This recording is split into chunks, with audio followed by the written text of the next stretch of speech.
In a tiny village in Malawi, a boy stood among piles of scrap metal, staring at the twisted remains of what others saw as trash.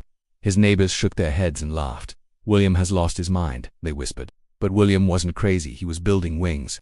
Not for himself, but for his village, a place gripped by famine and despair. What he was about to create with his bare hands would defy the odds, silence the doubters, and change lives forever.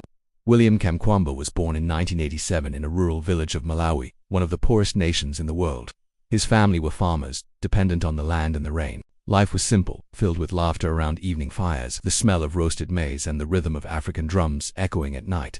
From a young age, William was curious. While other boys played soccer in the dusty fields, William would take apart radios and try to put them back together. His father sometimes scolded him. "William, you'll break everything in this house." But William would smile and answer, "Tata, I just want to see how it works." He didn't have toys, but he had imagination. He dreamed of machines, of inventions, of a world where problems could be solved, not with money but with ideas. But then famine struck. A drought swept across Malawi, crops withered, families starved. William's family, like thousands of others, faced an impossible reality. There was no food. People ate once a day, sometimes less. His father's eyes sank deeper with every passing week. As the famine worsened, William's education was cut short. His family could no longer afford the $80 annual tuition for school. He was forced to drop out. At just 14, his dreams seemed stolen by poverty. He would walk past the schoolyard and hear the laughter of children, the sound of lessons drifting from open windows. His heart ached. "Why can't I be there?" he thought. The villagers looked at him with pity. Some even mocked him. "What will you do now, William, without school? You're nothing." Those words cut deep. But William refused to accept defeat. One day, determined not to let his mind go to waste, William visited the village library. The building was small, dusty, filled with second-hand books donated from abroad. Most were in English, a language he barely understood, but his hunger for knowledge was greater than his hunger for food. He picked up a science textbook.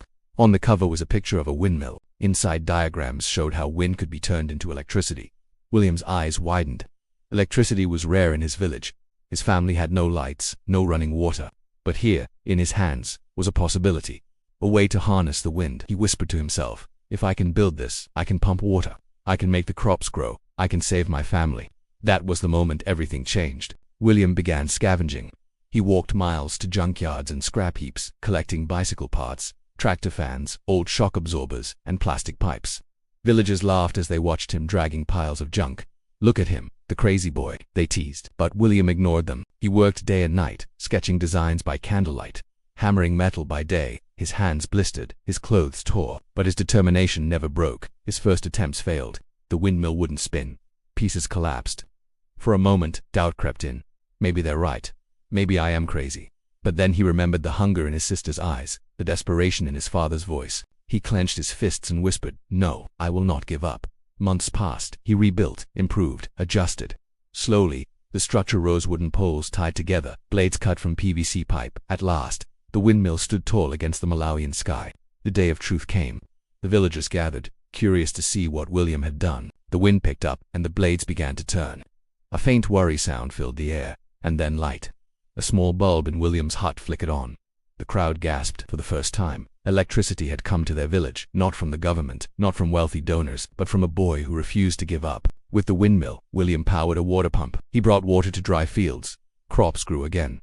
Hunger loosened its grip. His family survived. His village survived. The boy who was once mocked became a hero. His story spread across Malawi, then across the world. He went on to share his journey on global stages, even writing a book and inspiring millions through a film about his life. William Kamkwamba's story is not just about building a windmill, it's about building hope when all hope seems lost. It's about believing in possibility when the world calls you crazy. He proved that you don't need wealth, privilege, or connections to change the world. You need courage, you need persistence, you need the refusal to give up. So remember this: when life tells you you can't, let William's story remind you yes you can. Thank you for listening to this powerful journey of resilience and hope.